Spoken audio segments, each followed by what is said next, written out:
Vamos orar antes de abrirmos a palavra de Deus? Assentados como estão.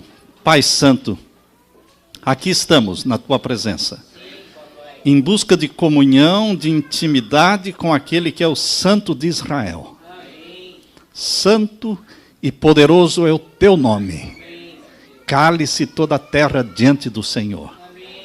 Agora, Pai, pedimos que o Espírito Santo seja derramado sobre nós e que venha influenciar nossa mente, nossos pensamentos, nossos desejos, inclinações, que tudo seja controlado pelo Espírito Santo e que o Senhor seja glorificado neste momento. Em nome de Jesus pedimos e agradecemos. Amém, Senhor. Abra sua Bíblia no primeiro livro de Reis, capítulo 17. Primeiro livro de Reis, capítulo 17. Vamos ler capítulo 17 do primeiro livro de Reis, e os versos 8 até o verso de... Vamos ler então. Então veio a ele a palavra do Senhor, dizendo, está falando de Elias, veio a ele a palavra do Senhor. Verso 9, levanta-te e vai a Zarefate, que é de Sidom, e habita ali. E eis que eu ordenei ali uma mulher viúva que te sustente. Então ele se levantou e se foi a Zarefate. E chegando à porta da cidade, eis que estava ali uma mulher viúva apanhando lenha. E ele a chamou e lhe disse, traze-me, peço-te, num vaso um pouco de água para que eu beba. E indo ela a buscá-la, ele a chamou e lhe disse, traze-me agora também um bocado de pão na tua mão. Porém ela disse, vive o Senhor, teu Deus, que nem um bolo tenho, senão somente um punhadinho de farinha numa panela e um pouco de azeite numa botija, e vês aqui, apanhei 2 cavacos e vou prepará-lo para mim e para o meu filho, para que o comamos e então morramos. E Elias lhe disse, não temas, vai, faze conforme a tua palavra. Porém, faze disso primeiro para mim, um bolo pequeno, e traze-mo para fora. Depois farás para ti e para o teu filho. Porque assim diz o Senhor Deus de Israel, a farinha da panela não se acabará, e o azeite da botija não faltará, até o dia em que o Senhor dê chuva sobre a terra. E foi ela, e fez conforme a palavra de Elias, e assim comeu ela, e ele, e a sua casa, muitos dias. Da panela a farinha não acabou, da botija o azeite não faltou, conforme a palavra do Senhor que falara pelo ministério de Elias. Amém.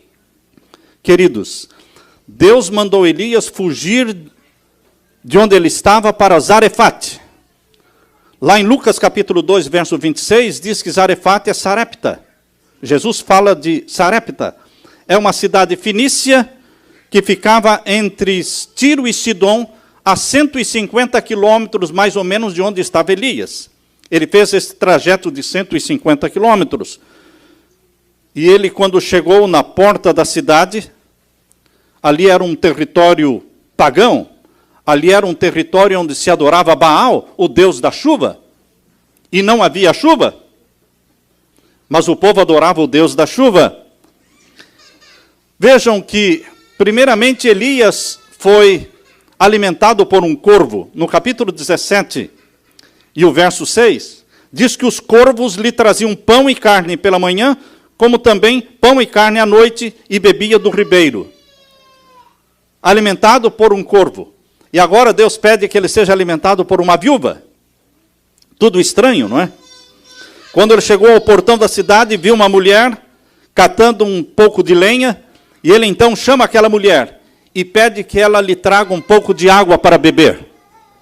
Enquanto ela está saindo para buscar a água, então vem novamente Elias e diz para a mulher, por favor, traga-me também um bocado de pão, um pedaço de pão. Queridos, Elias estava pedindo algo para aquela mulher quase que impossível de fazer. Ela disse: eu só tenho um pouquinho de farinha e um pouquinho de azeite.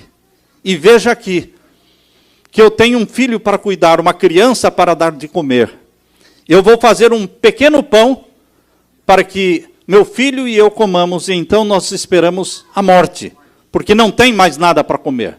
Só não resta a morte. E Elias então falou: não tenha medo, faça conforme o Deus de Israel está pedindo. E nunca mais vai faltar farinha na sua panela, nunca mais vai faltar azeite na tua botija, você não vai ter mais necessidade de pão. E ela creu no Deus de Israel, mesmo sendo adoradora de Baal. Queridos, Deus tem muitos filhos e filhas sinceros nos territórios pagãos. Deus tem muitos filhos e filhas sinceros nas religiões pagãs, em todas as igrejas que se intitulam Babilônia e filhas de Babilônia. Existem ali multidões de pessoas sinceras que amam a Deus. Amém. Elias ficou hospedado na casa desta viúva 3 anos e meio. Não foram poucos dias. 3 anos e meio. Enquanto por 3 anos e meio existia fome em Israel, existia pão na casa de uma mulher adoradora de Baal. Enquanto lá em Israel havia necessidade, tragédia, ali na casa de uma mulher pagã existiam milagres diários. Diariamente Deus estava fazendo surgir farinha e brotar azeite dentro da botija. Quando você lê a história de Elias e a viúva de Zarefate, o primeiro sentimento que vem a você, pelo menos foi o sentimento que tomou conta da minha mente, eu senti um pouco de indignação. Como pode um marmanjão, um homem, pedir que a mulher faça um pão primeiro para ele, deixando-a em segundo lugar, deixando a criança em segundo lugar? No mundo em que nós vivemos hoje, as crianças e as mulheres estão ocupando o primeiro lugar. Nas filas, nos aeroportos, quando você está no aeroporto, esperando para embarcar, vem o aviso: mulheres com crianças podem entrar, tem preferência. Até nos almoços aqui da igreja, mulheres e crianças têm preferência. Quando o navio está naufragando, e são poucos os salva-vidas, os botes salva-vidas, mulheres e crianças têm preferência. Assim foi no Titanic. Mulheres e crianças foram salvas. Os homens, muitos deles, a maioria deles, pereceu. Queridos, mas Elias está pedindo exatamente o contrário. Faça primeiro para mim, e depois você fará para você e para o seu filho. A viúva de Zarefate, cujo nome nós não sabemos, era uma estrangeira que vivia numa comunidade fora de Israel. E isto torna a sua história muito mais impressiva, porque ela não conhecia e não adorava o Deus de Israel. A situação dela era bem especial, porque ela, além de ser viúva, ela ainda tinha uma criança para cuidar. Nenhum sentimento mais profundo existe no mundo do que o sentimento de uma mãe para proteger o filho. O que uma mãe não faz para proteger o filho? Ela tira da sua boca para dar para a criança. Mas ela agora, a mulher, a viúva de Zarefate, ela não tinha que tirar da sua boca para dar para o filho. Ela estava tirando do filho para dar para um homem estranho que ela nunca tinha visto. Não foi fácil. Sem saber, esta viúva estava conversando com um homem que era a causa da seca. Foi em resposta da oração de Elias que a chuva parou. E por 3 anos e meio não houve chuva. Foi em resposta à oração dele. E ali estava Elias agora sendo hospedado na casa da mulher. Por que Deus colocou esta história na Bíblia? Por quê? Quando você está lendo a Bíblia, você pergunta, você pensa, se fosse eu não colocaria isso na Bíblia. O primeiro livro que eu tiraria da Bíblia seria Cantares, não é? Muitos já nem leem o livro de Cantares. Outras coisas que eu tiraria da Bíblia É lá onde diz que Salomão teve 700 mulheres e 300 concubinas. Eu tiraria aquilo ali. Sem o povo saber, eles já estão... Não é? Imagine a Bíblia falando que Salomão... Então, é um incentivo muito grande. Eu tiraria também a história de Davi, de Urias, o Eteu e de Batseba. Muitas coisas eu tiraria da Bíblia, se eu pudesse. Mas Deus fez questão de deixar ali. Por quê? Deus quer ensinar para mim e para você alguma lição muito importante. Por que Deus colocou a história da viúva de Zarefate? Porque nós precisamos aprender a colocar Deus em primeiro lugar. Elias estava diante daquela mulher viúva no lugar de Deus. Assim como os pais estão no lugar de Deus diante dos filhos. Por isso a Bíblia diz, honra o teu pai e a tua mãe, porque os pais estão no lugar de Deus diante dos filhos. O pai e a mãe são a cabeça da criança, o pensamento da criança. Não é a criança que decide, é o pai e a mãe que decidem o que comer e o que não comer, que horas dormir, o que ver e o que não ver, aonde ir, quem são os amigos. O pai e a mãe decidem. Estão no lugar de Deus. Elias estava no lugar de Deus diante daquela mulher. E Deus não aceita o segundo lugar. Por isso Elias, em nome de Deus, disse, faça primeiro para mim e traga-me um bocado de pão. Quantas vezes aconteceu na sua vida uma história parecida com essa? Tente se lembrar um pouco daquele dia quando você não tinha dinheiro para fazer a compra. Você não tinha dinheiro para pagar o aluguel. A única coisa que existia lá dentro da gavetinha era o dízimo, o santo dízimo do Senhor. E o aluguel tinha que ser pago. Os alimentos tinham que ser comprados para dar de comer para a sua família. E você ficava naquela indecisão, o que eu faço? Queridos, o que fazer se eu colocar Deus em primeiro lugar? Vai faltar comida? Vai faltar dinheiro para pagar o aluguel? O que devo fazer? Muitos alimentam um espírito de indignação contra Deus. E perguntam, por que Deus exige tanto? Minha família é grande, eu ganho pouco. Por que Deus tem que ser tão exigente? Ah, Deus vai entender. Deus vai entender. Eu tinha um parente bem próximo que costumava dizer, ele não concordava com o dízimo, ele costumava dizer, Deus vai entender, porque eu tenho uma família grande, que necessita, a escola é cara, Deus vai entender. Será que Deus vai entender? Será que Deus entende esse tipo de coisa? Por que Deus diz, trazei todos os dízimos à casa do tesouro para que haja mantimento na minha casa? Malaquias 3:10. Muitos ficam revoltados com este verso. Na volta de Jesus, muitos vão ser decepcionados, porque vão descobrir que Deus não entende esse tipo de coisa. Deus não entende quando nós colocamos a família, a comida, o carro, o aluguel e tudo em primeiro lugar. E o colocamos em último lugar, não é em segundo lugar. O colocamos em último lugar. Deus não entende isso. Porque Deus foi provado e deu o seu Filho amado para morrer por nós. Jesus foi provado e morreu na cruz. Embora tivesse pedido por 3 vezes, Pai, passa de mim o cálice. Ele foi provado, o Pai foi provado. Abraão foi provado, mas não negou o seu único filho. João Batista foi provado naquela cela escura. Antes de ser decapitado, ele foi provado para manter firme a sua fé no Messias. Todos nós somos provados. Quem não foi provado? Quem não foi ainda será. Com certeza. Ninguém vai entrar no céu sem antes ter sido provado. Deus quer abençoar, mas antes de Deus abençoar, Deus prova. Deus não vai dando bênçãos assim de qualquer jeito. Não. Deus prepara o coração da pessoa antes de ser abençoada, para que a bênção não se torne maldição, para que a bênção não venha estragar a pessoa. Deus prepara o caminho, Deus prepara o coração, para que esta bênção seja valorizada. Não importa o tamanho da dívida, meu irmão, não importa o tamanho das suas necessidades, não importa o tamanho do seu salário, pequeno ou grande, o que Deus está pedindo é que ele tem que ser o primeiro. Deus não aceita outro lugar.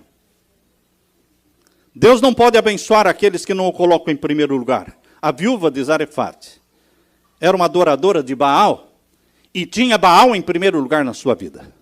Ela era uma mulher sincera na adoração do Deus errado. E quando ela se converteu ao Deus de Israel, se tornou também uma adoradora sincera do Deus de Israel. Queridos, aqueles que são sinceros, são sinceros. Há católicos sinceros, existem batistas sinceros, existem islamistas muçulmanos sinceros, existem budistas sinceros, existem adventistas sinceros, mas existem pessoas que não são sinceras em todas as igrejas e religiões. E não importa mudar de religião, vai continuar sendo insincero. Quem leva a sério a religião, leva a sério qualquer religião. Quem é um fiel adorador de Baal, quando se converte, vai ser um fiel adorador do Deus de Israel. E foi o que aconteceu com esta mulher. Ela se tornou uma fiel adoradora do Santo de Israel. Quando nós recebemos o salário e fazemos uma lista de todas as contas e prestações que devem ser pagas, e no final dizemos, não sobrou nada. Não é mentira. Não é mentira. Estamos falando a verdade. Não sobrou nada. Mas Deus não quer que ninguém se engane, porque Ele claramente abre a sua Bíblia agora. Veja o que claramente Deus fala no primeiro livro de Samuel. Primeiro livro de Samuel, capítulo 2. O primeiro livro de Samuel, capítulo 2, nós vamos ler o verso 30. Primeiro livro de Samuel, capítulo 2, e o verso 30. Todos acharam? Vamos ler. Primeiro livro de Samuel, capítulo 2, verso 30. Portanto, diz o Senhor Deus de Israel, na verdade tinha dito eu que a tua casa e a casa do teu pai andariam diante de mim perpetuamente. Deus tinha falado que a casa de Eli ia andar diante do Senhor perpetuamente. Agora Deus diz, mudei de ideia. Mudei meus planos, Eli. Veja agora o finalzinho do verso 30. Porém, agora diz o Senhor, longe de mim tal coisa. Mudei de ideia. Continua. Porque aos que me honram, eu honrarei. E aos que me desprezam, envelhecidos serão, desprezados serão. Queridos, Deus não é bobo. Deus não é um Deus que aceita qualquer coisa. Deus só aceita o que Ele pediu. E tem que ser exato. Está muito bem ilustrado no exemplo de Caim e Abel. Não importa quão sincero foi Caim. Não importa que ele tenha trazido os melhores frutos da terra. Não importa. Não importa que o altar era bonito. Não, nada importava. A única coisa que importava era, é o que Deus pediu? É isso que Deus pediu? E Caim teria que responder dizendo o quê? Não, não é isso que o Senhor pediu. Mas é o melhor que eu posso dar. Não, eu não estou pedindo o melhor que você pode dar. Eu estou pedindo exatamente um cordeiro. E você não trouxe o cordeiro. Deus é exato, Deus é justo. Conversando com a minha esposa hoje de manhã no carro, ela dizia, muitos pensam só no Deus que é amor, Deus é bondade, Deus é misericórdia, Deus é isso, Deus é aquilo, e eles se esquecem do outro lado do caráter de Deus, que Deus é justo, Deus é exato, e Deus exige obediência, e Ele não aceita um segundo lugar e nem um último lugar, tem que ser o primeiro, porque Deus é Deus. Eu tenho que deixar Deus ser Deus na minha vida? Agora vejam no primeiro livro de Samuel, capítulo 2, verso 29, o verso anterior, verso 29. Porque dais coices contra o sacrifício, contra a minha oferta de manjares, que ordenei na minha morada, e honras aos teus filhos mais do que a mim? Quem honra os filhos mais do que a Deus? quem coloca a família em primeiro lugar. Ah, mas a família foi Deus quem me deu. Sim, Deus deu a família, mas não para que ela seja colocada em primeiro lugar. Não é a esposa que está em primeiro lugar, não são os filhos que estão em primeiro lugar. Deus tem que ocupar o primeiro lugar na sua vida. Honra ao Senhor com a tua fazenda, Provérbios capítulo 3, verso 9, e com as primícias da tua renda. Será que nós entendemos o que é primícias da tua renda? Ou seja, quando nós recebemos o dinheiro, recebemos bênçãos, Deus quer ser o primeiro, honrado com as primícias. O primeiro cálculo é aquilo que é de Deus. Deus exige primícias do dinheiro, primícias do tempo. Quando você acorda, abre os olhos, este primeiro tempo do dia, estas primícias do tempo precisam ser de Deus. Deus só aceita quando são primícias. Adão e Eva foram criados no 6º dia. O primeiro dia completo de vida de Adão e Eva foi 7º dia, o sábado. Foi o primeiro dia completo de vida. Mas as 24 horas do sábado, as 24 horas do primeiro dia completo na vida de Adão e Eva foram dedicadas a quem? A Deus, primícias do tempo. Depois de algum tempo, estando Elias hospedado com esta viúva, aconteceu, a Bíblia diz, que o seu filho adoeceu. Leia agora 1 Reis, capítulo 17. 1 Reis, capítulo 17. Porque, estando esta viúva hospedando o homem de Deus, o seu filho ficou doente. Por quê? Estando esta viúva hospedando o homem de Deus na sua casa, o filho morreu. Você já parou para pensar por que Deus colocou este incidente, esta história aqui? Primeiro livro de Reis, capítulo 17, verso 17 a 24. E depois destas coisas, sucedeu que adoeceu o filho desta mulher, da dona da casa, e a sua doença se agravou muito, até que nele nenhum fôlego ficou. Então ela disse a Elias: que tenho eu contigo, homem de Deus? Vieste tu a mim para trazeres à memória a minha iniquidade e matares ao meu filho? E ele lhe disse: dá-me o teu filho. E ele o tomou no seu regaço e o levou para cima ao quarto onde ele mesmo habitava. Elias morava naquela casa onde a criança adoeceu e a criança morreu, e o deitou na sua cama, e clamou ao Senhor e disse: ó Senhor meu Deus, também até esta viúva, com quem eu moro, afligiste matando-lhe seu filho?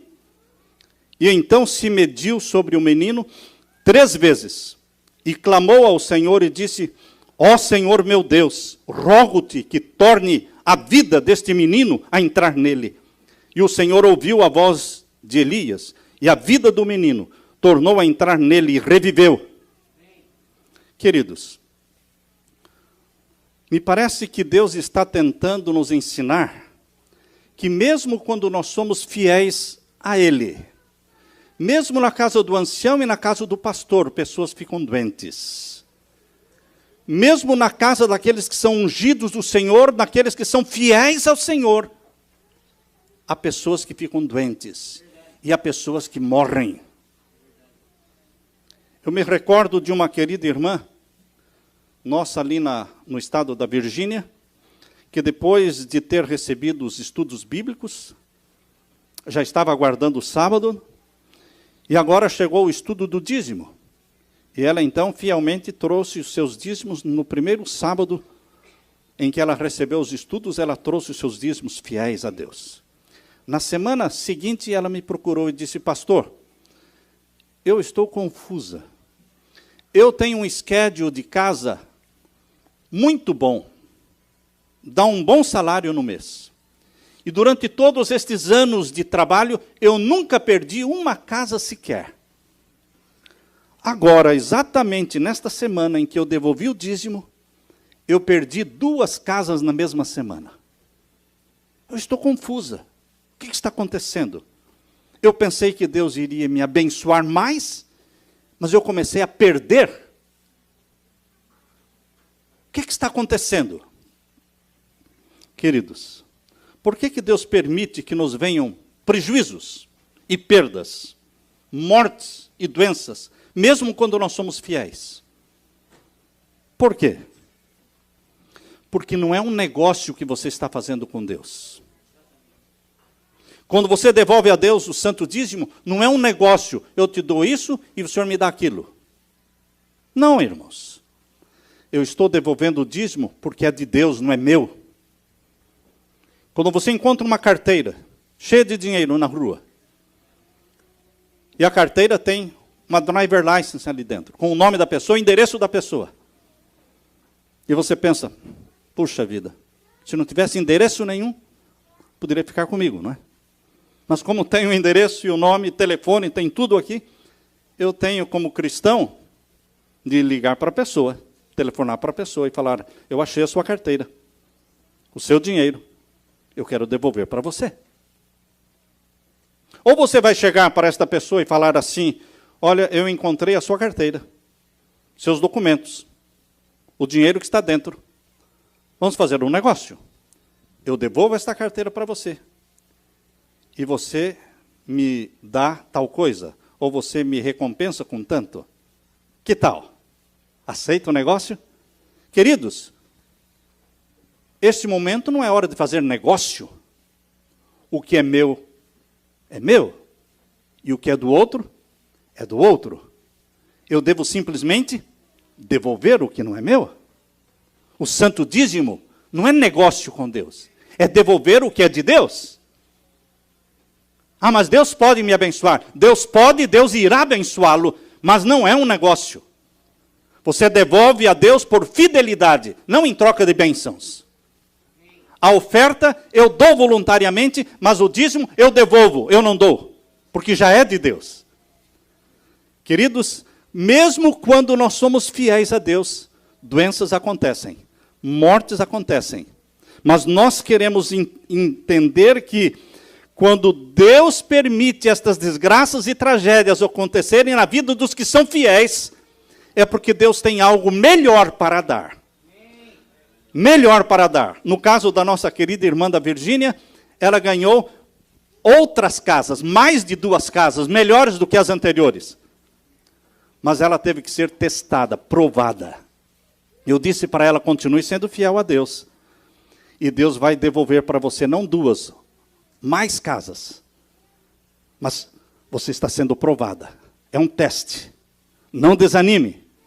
A mulher, a viúva de Zarefate, ela foi provada. Ela estava hospedando um homem de Deus por 3 anos e meio na sua casa, e o filho adoeceu, e o filho morreu, e o homem de Deus não fez nada. Nem Elias entendeu. Quando vocês descobrem a conversa que Elias teve com Deus, veja o verso 20. Vejam o verso 20, é Elias falando. E clamou ao Senhor e disse, ó Senhor meu Deus, também até a esta viúva com quem eu moro afligiste, matando-lhe o filho? Foi um desabafo de Elias. Eu não entendo, Senhor. Ela está fazendo-me bem. E agora o Senhor matou o filho dela? Queridos, há coisas que nós não entendemos. Há coisas que nós só vamos entender no céu. Mas outras coisas nós vamos entender aqui mesmo na terra. Porque Deus tem bênçãos reservadas para você.